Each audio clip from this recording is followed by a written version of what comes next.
What's up, guys? It's your girl Elle with What the Hell Reactions, and we are back. Well, the Meg Thee Stallion has found herself in a legal bind.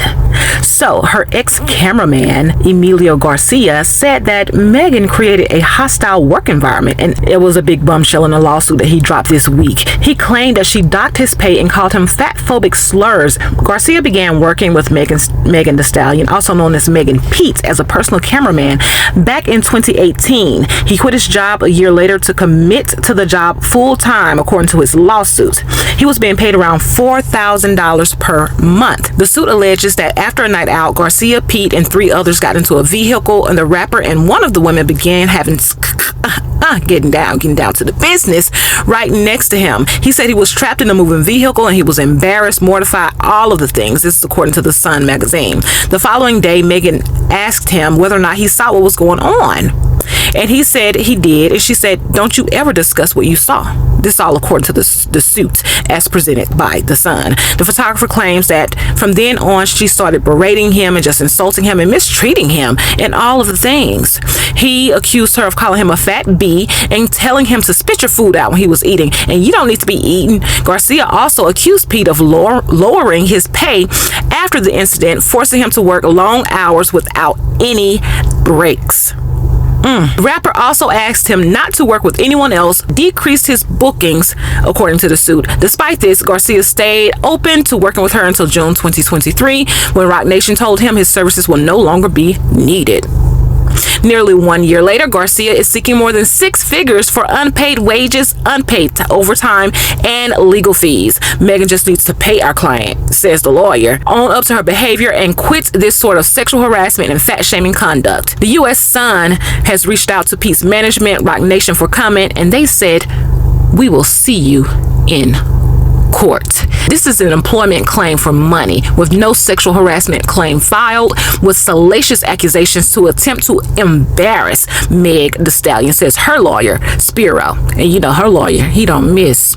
Garcia's lawyer said that his client's claims are not intended to embarrass Megan, but instead to hold her accountable for her actions. Unfortunately, it's not a surprise that the defendant, through her attorney, is denying the allegations. Of course she would. Of course she would deny it. I would deny it too, child. But he's saying that this is an utter lie, that we have not alleged a hostile work environment based on the sex claim. It is literally the first claim listed in the lawsuit. None of this is intended to embarrass her, but merely an attempt to hold her accountable for her illegal actions, just as anyone else should be, celebrity or not. He goes on to say that if his client was a woman, there would be no question about the outrage that would be happening right now. Employees who work for celebrities should be afforded the same sort of workplace free of harassment and other workplace violations. We have to stop expecting that those who work for stars should just deal with this outrageous and illegal behavior. Suck it up and be thankful for their access. This is a recipe for abuse. That's what he said. The lawyer asked Pete to pay his client what he is owed. So that is the gist of everything that's going on, guys. So this photographer has come out and decided that the Meg Thee Stallion will pay stacks to him for lost wages, because he said he was working with her for a set fee, $4,000, as you heard, as we just read in the Sun, $4,000 a month. But then after, I guess they got lit one night and she was too lit, I'm guessing, because he said he was trapped in the car and she didn't know that he was in the car. How big is this car? How big is this car? Okay, so there was, and there's a moving car, and they was getting down, apparently, well, according to Garcia, Meg was getting down with another woman in the car, and when she realized that someone else was in the car the next day, when she sobered up a little bit, she came to him and said, "Hey, were you in the car?"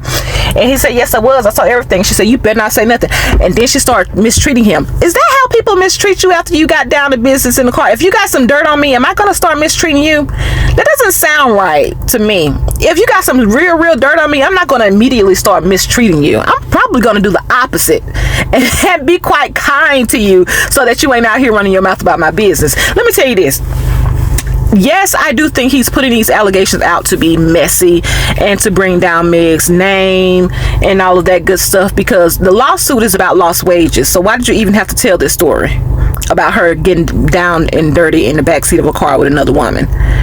It's given very much messy. It's given very much, let me tarnish your reputation. It's given very much, the girls said that Lizzo sexually harassed them. Everything's gone quiet. Maybe she paid them off. Let me see if I can get a check too. That's just what it's given, okay, on that part. And on the other part, Meg, you got to stop being friends with your employees. It got to stop. Work has to be work. You can't be doing all this thinking that the people that you pay are your friends and they are loyal to you. No, the people that you pay are people that you pay. And when you stop paying, they're still going to try to get paid. Okay. Exhibit A, Garcia. Okay.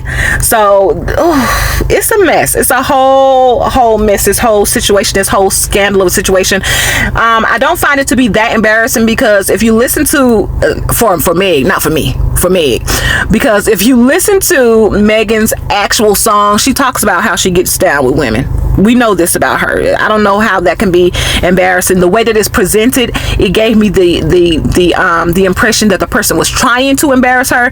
But I don't see Meg being embarrassed by this, you know. And people that listen to her music and heard her talk about these things before are gonna be like, okay, we know that already about Meg. We know that. You know what I mean? But I definitely think this is a ploy to get paid. Now, if the things that he's saying are true about her, in one of the articles that I read, it said that basically he was getting paid $4,000 a month to work with her exclusively. And then I guess when the bookings kind of slowed down, you know, there was the whole Tory Lanez trial and that whole situation. Bookings and things slowed down. She didn't need anyone full time anymore, so she was like, hey, let's go to a per event. Whatever events you come, we pay you for that event instead of paying you for every month. So he's feeling like, you know what, I've been exclusive to you for this amount of time. I don't have any other clients. I don't have any other money coming in. I did this because you asked me to, and now you are cutting my hours, cutting my pay, and then eventually fire me. Somebody has got to be what is it called for these celebrities? Who is Toni Braxton's celebrity person that does all the hiring and firing for her? You know, where's Janet Jackson's person that does all the hiring and firing? We don't hear about those women's drama behind the scene. I'm sure they pay their people, and the people they pay go and play, and then you party with your real friends. There has to be a balance. There has to be a line, even for regular everyday people. When I go to work, work is for work. They're not my friends outside of work. I'm two totally different people, actually. The person I am at work is a polar opposite of who I am in real life, you know. And that just has to be a standard across the board, especially with these celebrities, because you know the first time you piss them off, the people are going to run to the media. We're in the age of snitch and tell, okay, kiss and tell, and all the other tattletales, all the other tattletales, okay. We're in the age of tattletelling, so you just got to be more careful. Now I'm going to keep watching this to see what else unfolds, but until then, y'all let me know what you think about all of this in the comments below. As always, don't forget to like, share, comment, and subscribe to the channel if you're not already. We out. Chill.